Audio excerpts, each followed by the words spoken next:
কুমিল্লার ১৪ গ্রামে ইটভাটায় কয়লা নামানোর সময় উল্টে শ্রমিকদের মেসে পড়ল ট্রাক, ঘুমন্ত ১৩ জনের মৃত্যু। গত বছর সারা দেশে ৫,৫০০-এরও বেশি সড়ক দুর্ঘটনায় ৭,০০০-এরও বেশি প্রাণহানি, প্রতিদিন গড়ে প্রাণ গেছে প্রায় ২০ জনের। যাত্রী কল্যাণ সমিতির বার্ষিক প্রতিবেদন। এইচএসসি পরীক্ষা সামনে রেখে রাজধানীর অনেক বেসরকারি কলেজে চলছে টিসি বাণিজ্য।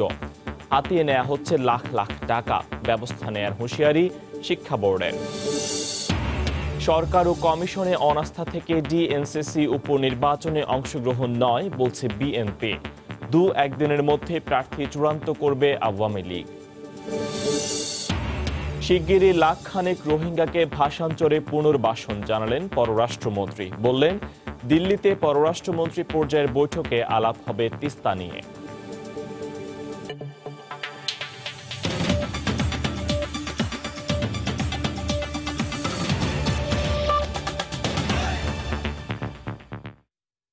সময় সংবাদে সঙ্গে আছি আমি ফয়সাল মোর্শেদ। কুমিল্লার ১৪ গ্রামে একটি ইটভাটায় কয়লা বোঝাই ট্রাক চাপায় ১৩ জন শ্রমিক নিহত হয়েছেন। সকালে খোলপাশার নারায়ণপুর এলাকায় এই দুর্ঘটনা ঘটে। আহত আরও ২ জন শ্রমিকের অবস্থা আশঙ্কাজনক বলে জানিয়েছেন চিকিৎসক। কুমিল্লা প্রতিনিধি বাহার রায়হান ও রিপোর্টার আতিয়া সজলের তথ্য ছবিতে রিপোর্ট। কুমিল্লার ১৪ গ্রামে ঘোলপাশা এলাকায় কাজী অ্যান্ড কুং ইটভাটার বেসে ঘুমিয়েছিলেন ১৮ শ্রমিক। শুক্রবার ভোর ৫:৩০টার দিকে ট্রাক থেকে কয়লা নামানোর সময় সেটি উল্টে মেসের উপর আছড়ে পড়ে। এতে চাপা পড়ে ঘটনাস্থলে মারা যান ঘুমিয়ে থাকা ১২ শ্রমিক। খবর পেয়ে পুলিশ ও ফায়ার সার্ভিস ঘটনাস্থল থেকে গুরুতর আহত ৩ জনকে উদ্ধার করে হাসপাতালে নেওয়া হলে মৃত্যু হয় আরও একজনের। বোঝাই ট্রাক এখানে আনলোড করার সময় শ্রমিকরা পাশে সেটে ঘুমাচ্ছিল। ওরা আনলোড করার সময় ট্রাকটা উল্টে যায়। উল্টে গিয়ে কয়লা গায়ের উপর পড়ে ওরা বেসিক্যালি মারা যায় আর কি। ৩ জনকে আমরা উদ্ধার করে মেডিকেলে পৌঁছাই। ৩ জনের মধ্যে একজন মারা যায়, তাকে আবার এই মৃত ডেড বডিগুলির সাথেও একজনকে নিয়ে আসে, আর ২ জন এখন মেডিকেলে চিকিৎসাধীন অবস্থায় আছে। আমরা মোট ১৩ জনকে উদ্ধার করি এবং তাদেরকে ডেড বডি ১৩ জন আমরা পাই আর কি। আহতদের ২ জনের অবস্থায় আশঙ্কাজনক বলে জানিয়েছেন চিকিৎসক। ব্রিকফিল্ড থেকে আমাদের এখানে ৩ জন পেশেন্ট ছিল। 3 জনের মধ্যে একজন ছিল বডডেড মানে ওনাকে আমরা মৃত অবস্থায় পেয়েছি। আর 2 জনের অবস্থা আশঙ্কাজনক অবস্থা। আমরা প্রাথমিক চিকিৎসা দিয়ে আমাদের উন্নত চিকিৎসার জন্য কুমিল্লা মেডিকেল কলেজ প্রেরণ করছি। দুর্ঘটনাস্থল পরিদর্শন করে নিহতদের প্রত্যেক পরিবারকে জেলা প্রশাসনের পক্ষ থেকে ২০,০০০ টাকা এবং ব্রিকফিল্ডের পক্ষ থেকে ১০,০০০ টাকা করে আর্থিক সহায়তার ঘোষণা দেওয়া হয়। এদিকে দুর্ঘটনা তদন্ত করে দায়ীদের বিরুদ্ধে দ্রুত ব্যবস্থা নেওয়ার প্রতিশ্রুতি দিয়েছে পুলিশ। আমরা এখানে অবশ্যই খতায় দেখব যেখানে ড্রাইভার হেল্পার এবং এই ট্রাকের যে লোড ক্যাপাসিটি যা ছিল সেই লোড ক্যাপাসিটি এবং ড্রাইভার হেল্পারের কার কতটুকু এখানে দায় আছে, এবং এখানকার যারা যে ব্রিকফিল্ডের যে মালিকানা যারা আছে তাদের অংশ থেকে আমরা তাদের বিষয়টা আমরা খতায় দেখব যে এখানে যারা শ্রমিক যারা আছে তাদের নিরাপত্তার বিষয়টা কতটুকু তারা নিশ্চিত করতে পেরেছিল। নিহতদের সবার বাড়ি নীলফামারীর জলঢাকা উপজেলায়। তাদের মধ্যে ৭ জন একই বাড়ির বলে জানা গেছে। সময় সংবাদ, কুমিল্লা। এই মুহূর্তে ১৪ গ্রাম উপজেলা স্বাস্থ্য কমপ্লেক্সে আছেন সহকর্মী আতিয়া সজল। সরাসরি চলে যাচ্ছে তার কাছে।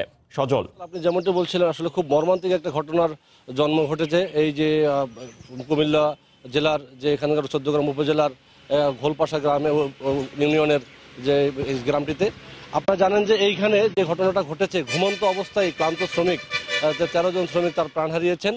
আমরা সকালে ঘটনাস্থলে গিয়ে যেটা দেখেছি, এখানকার যে জ্বালানি যা রয়েছে কয়লা, সেই কয়লা বোঝাই একটা ট্রাক পিছন দিয়ে ব্যাক দিয়ে ব্রিকফিল্ডে ঢোকার সময় সেই পাশ সংলগ্ন যেখানে শ্রমিকরা থাকে সেই শ্রমিকের থাকার ঘরেই নিয়ন্ত্রণ হারিয়ে আছড়ে পড়ে এবং ঘুমন্ত অবস্থায় সেই শেডটিতে ১৮ জন শ্রমিক ছিল। একজন আগেই বেরিয়ে গিয়েছিল এবং বাকি যারা রয়েছিল ২ জন তড়িঘড়ি করে বেরোতে পারলো, বাকি ১৫ জন সেখান থেকে আর বের হতে পারেনি।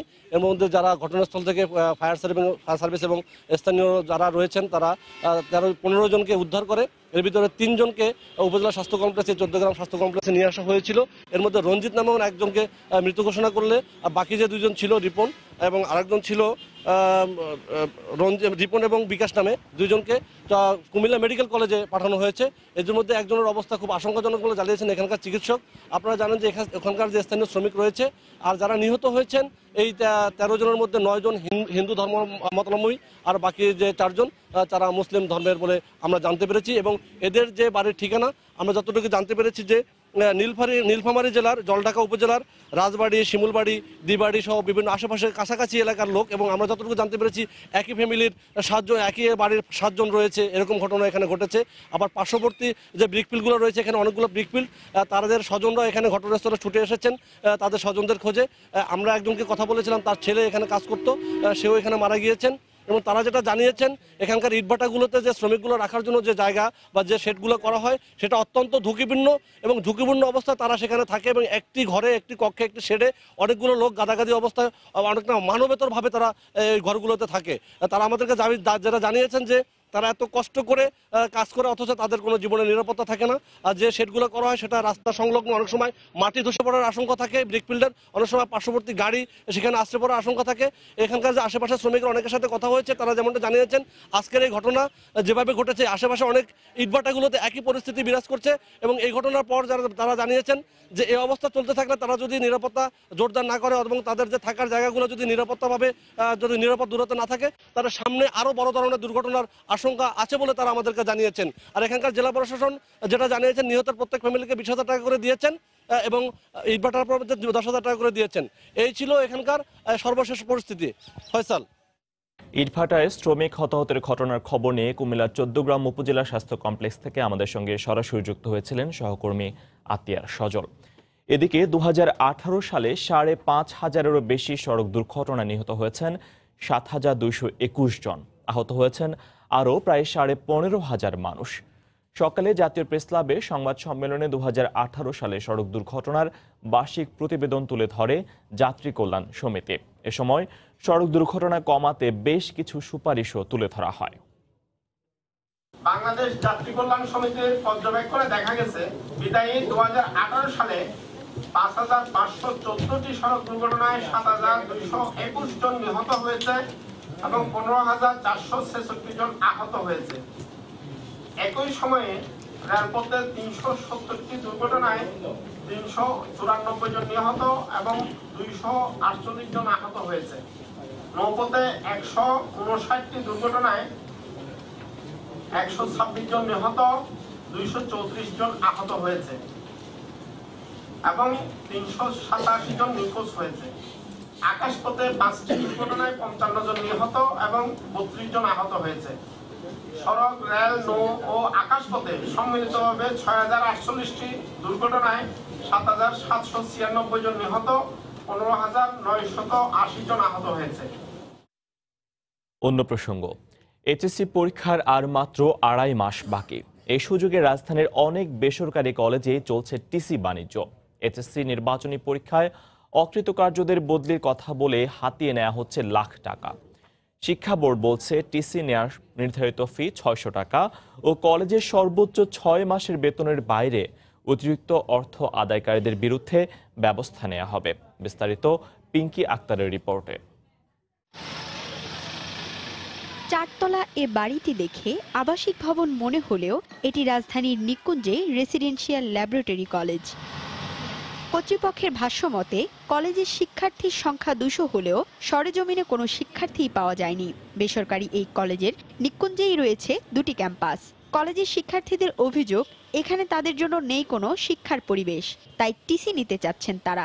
তবে টিসি দিতে কলেজ দাবি করছে লাখেরও বেশি টাকা। টিসি আবেদন করার পর তারা আমাকে টিসি দিতেছে না। টিসি নিতে চাচ্ছে এখন আমাদের কাছে 1,26,000 টাকা যাচ্ছে।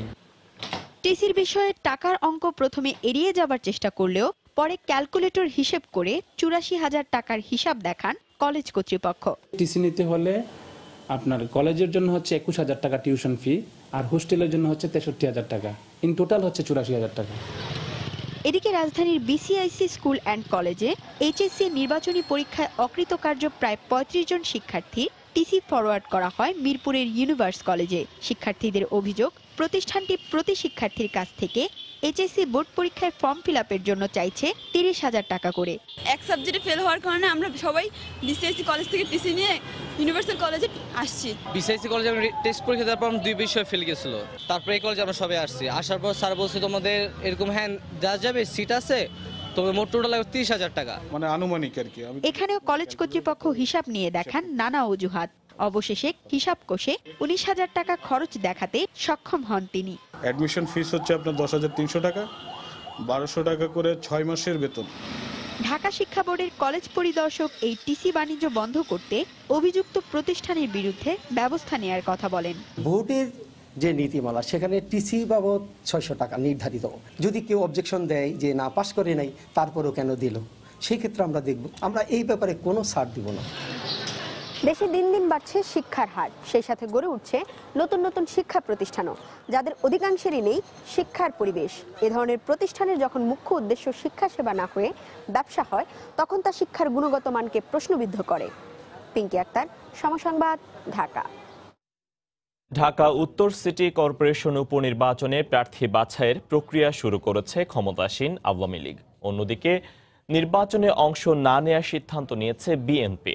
দলের শীর্ষ নেতারা বলছেন, সরকার কিংবা নির্বাচন কমিশনের প্রতি অনাস্থা থেকেই এই সিদ্ধান্ত তাদের। যদিও নির্বাচন অংশগ্রহণমূলক করতে সব রাজনৈতিক দলকে এই ভোটে অংশ নেওয়ার আহ্বান আওয়ামী লীগের।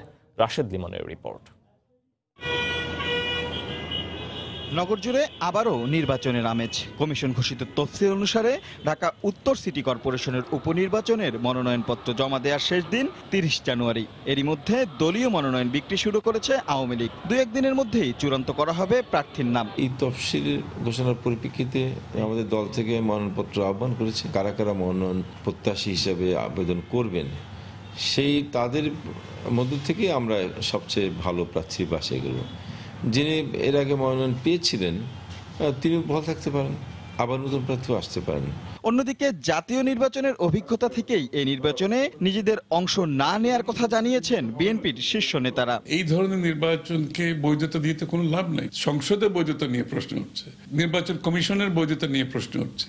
তো এদের সাথে এদেরকে নিয়ে কোনো নির্বাচনে যাওয়া তো দেশের মানুষের সাথে বিরোধিতা করা হবে। বিএনপি বলছে, পরিবেশ পরিস্থিতি অনুকূলে না থাকায় আপাতত তাদের ভাবনায় এখন আবারও জাতীয় নির্বাচন, আর নির্বাচনকে প্রাণবন্ত করতে সব দলকে অংশগ্রহণের আহ্বান আওয়ামী লীগের। বর্তমানে যে নির্বাচনটা হয়েছে জাতীয় নির্বাচন, এটাকে বাতিল করে আপনাকে নির্বাচন দিতে হবে। জনগণের এখানে নিরপেক্ষ সরকারের অধীনে নির্বাচন হতে হবে। নির্বাচনের পরিবেশ আসার পরে তারপরে নির্বাচনের প্রক্রিয়াতে যাওয়ার প্রশ্নগুলো উঠে আসবে, তাই না? স্থানীয় সরকারকে শক্তিশালী করার জন্য স্থানীয় নির্বাচনটা জরুরি। তো সেই বিবেচনায় আমাদের যেহেতু নির্বাচন কমিশন তফসিল ঘোষণা করেছেন, সেই হিসাবে প্রত্যেকটি নির্বাচনেই সব রাজনৈতিক দলগুলোর অংশ নেওয়া উচিত। সেই হিসেবে আমাদের সকলের প্রতি আহ্বান থাকবে।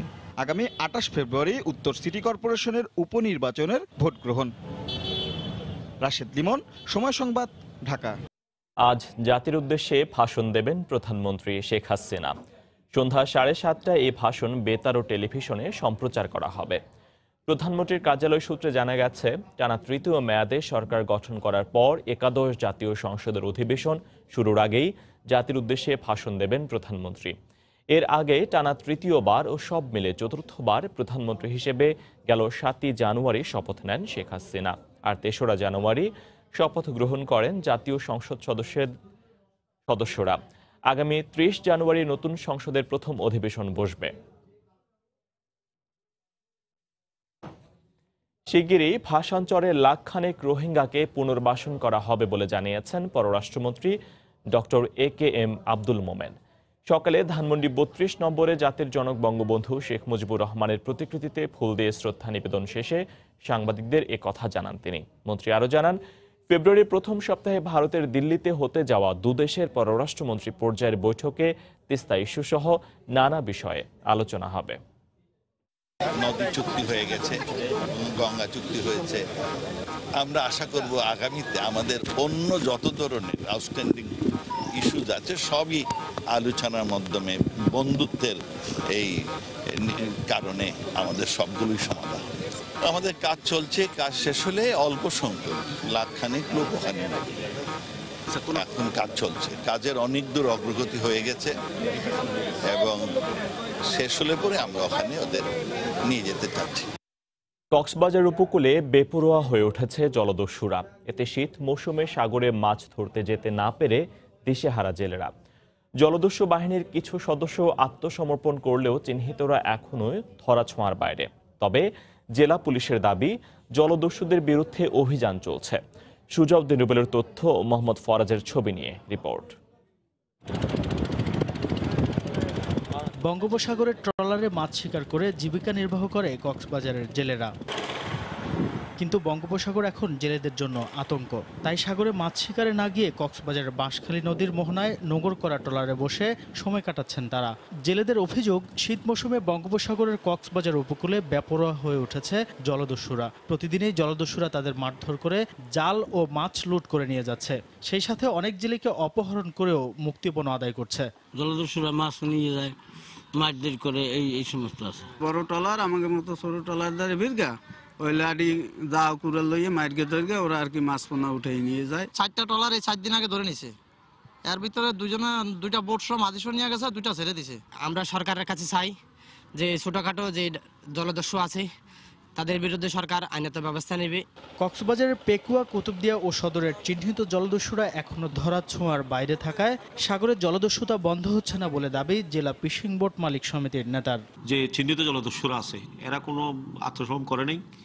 এদের মধ্যে খুব নগণ্য কয়েকজন করলেও এরা ছোটখাটো জলদস্যু, বড় জলদস্যু এখনো কেউ আত্মসমর্পণ করে নাই। তবে জেলা পুলিশের এ শীর্ষ কর্মকর্তা জানালেন, জলদস্যুদের ধরতে পুলিশের অভিযান অব্যাহত রয়েছে।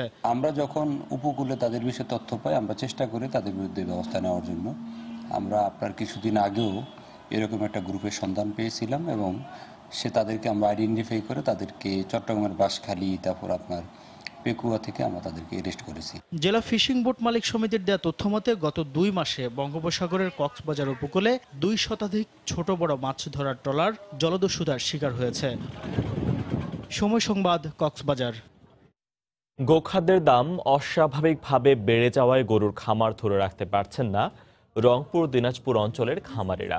1 মাসে 50 কেজির 1 বস্তা ভুসি 300 টাকা পর্যন্ত বেড়ে যাওয়ায় অনেকেই গরু বিক্রি করতে বাধ্য হচ্ছেন। তরিকুল ইসলামের ক্যামেরায় রতন সরকারের রিপোর্ট।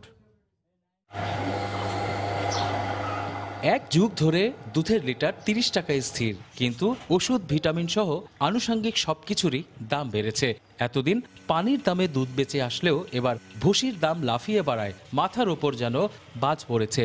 দুধের গাভী কসাইখানায় দেওয়ার আত্মঘাতী কাজ করেছেন অনেক খামারি। বৈদেশিক বাজারে যখন গমের দাম বাড়বে, আমাদের দেশে গরুর খাদ্যের গমের ভুসির দাম বাড়িয়ে যাবে। শীতকালে আটাটা চলতেছে কম, যার কারণে ভুসির উপর চাপ, এই জন্য ভুসির দামটা বেশি। বৃহত্তর রংপুর, দিনাজপুরের 8টি জেলায় প্রায় 70 লাখ গরু নিয়ে নিবন্ধিত খামার 8,443টি। নিবন্ধনের বাইরেও আছে অনেক শিক্ষিত, অনেক তরুণ যুবক খামার করে এখন হতাশাগ্রস্ত। খাবারের দাম এই 1 মাসের মধ্যে যেই বাড়ছে, আর আমাদের দুধের দাম অনেক কম, সেইভাবে আমাদের গরু পালা সম্ভব হচ্ছে না। আমার খামারে দেখা যায় 35টা গাভী আছে। গত 2 মাসে আমি 4টা গাভী বিক্রি করি, খাদ্যওয়ালার টাকা দিচ্ছি। গরুর হিট আসে না, একটা ট্যাবলেট আছিল 6টায় একটা প্যাকেট, ওটার গায়ে দেখি এমআরপি লেখা 40 টাকা, কিন্তু আমরা কিনতে গেলে নেয় 200 টাকা। খামারিদের এই বিপর্যয়ের খবর জানেন প্রাণী সম্পদ কর্মকর্তা। সমাধানে দিচ্ছেন সবুজ ঘাস চাষের পরামর্শ। সবুজ ঘাস আমরা সরকারিভাবে বিনামূল্যে আমরা খামারি দেশে সরবরাহ করতেছি। কাঁচা ঘাস যদি গাভীকে খাওয়ায় বা গরুকে খাওয়ায়, তাহলে স্বাভাবিকভাবেই খাদ্যের যে দানাদার খাদ্যের উপর নির্ভরশীলতা সেটা কমে আসবে এবং এক্ষেত্রে তারা অনেক লাভবান হবে। সংকটের স্থায়ী সমাধান হতে পারে সবুজ ঘাসের কর্মসূচি, কিন্তু ভুসির দামের বর্তমান সংকটে এই সবুজ ঘাস প্রকল্পের পরামর্শকে অনেকটাই উপহাস হিসেবে দেখছেন বিপাকে পড়া খামারিরা। রতন সরকার, সময় সংবাদ, রংপুর। নামে আন্তর্জাতিক হলেও ঢাকা আন্তর্জাতিক বাণিজ্য মেলার পণ্যের মান ও পরিবেশ নিয়ে প্রশ্ন রয়ে গেছে। সরেজমিনে দেখা যায় বিদেশি অনেক স্টলেই বিক্রি হচ্ছে নিম্নমানের পণ্য। দেশীয় পণ্য বিদেশিদের কাছে তুলে ধরতে সেমিনার, সিম্পোজিয়ামের দাবি উদ্যোক্তাদের। আগামীতে স্থায়ী অবকাঠামো নির্মাণ করা গেলে সমস্যার সমাধান হবে বলে জানায় মেলা কর্তৃপক্ষ। মামুন আব্দুল্লাহর রিপোর্ট। প্রথম দেখাতেই ভাবতে পারেন এটি গুলিস্তান কিংবা নিউ মার্কেটের কোনো ফুটপাতের দোকান। না, বলছি ঢাকা আন্তর্জাতিক বাণিজ্য মেলার কথা, যেখানে পণ্য আকর্ষণে বিক্রেতাদের এই হাকডাক খুব একটা আকর্ষণ করতে পারছে না ক্রেতাদের। দর্শনার্থীদের প্রশ্ন আছে মেলার আন্তর্জাতিক মান এবং পরিবেশ নিয়েও। যেটা আমরা ফুটপাতে লক্ষ্য করি রাস্তার পাশে, যে বেছে নেন 10 টাকা, বেছে নেন 100 টাকা, বেছে নেন 200 টাকা, এরকম একটা অ্যাডভার্টাইজমেন্ট কিন্তু ভিতরে আমি পাচ্ছি, যেটা হওয়া উচিত না। একটা জেনারেল কাস্টমার আসলে দোকানে এই চিল্লাচিল্লির কারণে এখানে তো ভালো জায়গা না, এখানে কি কেনাকাটা করব, এখানে পরিবেশই তো নাই। কাস্টমার আসে বলে যে এটা কি গুলিস্তান হয়ে গেছে নাকি। ফরেনিয়াররা যখন আমাদের দেশে আসে তখন তারা এটা আমাদের দেশে কি দৃষ্টিতে দেখবে। শুধু তাই নয়, মেলায় বিদেশি স্টলের নাম থাকলেও নেই বিদেশি পণ্যের দেখা। ইপিবির উদাসীনতাকেই দায়ী করছেন ক্রেতারা। পাকিস্তানি প্যাভিলিয়নে ঢুকে দেখি সব গুলিস্তান, নিউ মার্কেটের এগুলা প্রোডাক্ট আর কি। সিন্ডিকেটের ব্যাপারে আমরা তো বলতে পারবো না, এটি আমরা জাস্ট দোকান চাই, দোকান পাইছি। দেশের পণ্য বিদেশিদের কাছে তুলে ধরাই যেখানে মেলার অন্যতম উদ্দেশ্য, সেখানে মেলা ঘুরে দেখা যায় বিদেশি ক্রেতা আকর্ষণে নেই তেমন কোনো উদ্যোগ। এতে ক্ষোভ জানান দেশীয় উদ্যোক্তারা। যদি ইপিবি আমাদের এরকম কোনো সুযোগ করে দিত, বিদেশি বায়ারদের আমাদের প্রোডাক্ট সম্পর্কে দেখার সুযোগ করে দিত, তাহলে হয়তো বা এই মেলায় আরো বেশি আমাদের সুবিধা হইতো। হয়তো বললাম ঠিক আছে, আমরা অফিসিয়ালি আপনার সঙ্গে হয়তো বা আগামীকাল বা 3 দিন পর বসতে যাচ্ছি, আপনি যদি ইন্টারেস্ট হন আমরা এখানে একটা আপনার সঙ্গে মিটিং করতে পারি, এই ধরনের একটা প্লেস রাখা যেতে পারে। তবে আগামীতে পূর্বাচলে মেলা সম্প্রসারণ করা হলে সমস্যার সমাধান সম্ভব বলে জানান বাণিজ্য মেলা কর্তৃপক্ষ। পূর্বাচলে স্থায়ী কমপ্লেক্স পাইলে আমরা এর চেয়ে আরো সুষ্ঠুভাবে মেলা করতে পারবো। গেল বছর বাণিজ্য মেলা থেকে রপ্তানি আদেশ এসেছিল লক্ষ্যমাত্রার চেয়েও কম। মামুন আব্দুল্লাহ, সময় সংবাদ, ঢাকা। এদিকে চট্টগ্রাম পর্বের প্রথম দিনেই মাঠে নামবে স্বাগতিকরা। দিনের দ্বিতীয় ম্যাচে সন্ধ্যা 7টায় মুশফিকের ভাইকিংস মুখোমুখি হবে মাশরাফির রংপুরের। সময় সংবাদের পর্যায়ে শীর্ষ সংবাদ জানিয়ে দিচ্ছি আরেকবার। কুমিল্লার 14 গ্রামে ইটভাটার কয়লা নামানোর সময় উল্টে শ্রমিকদের মেসে পড়ল ট্রাক, ঘুমন্ত 13 জনের মৃত্যু।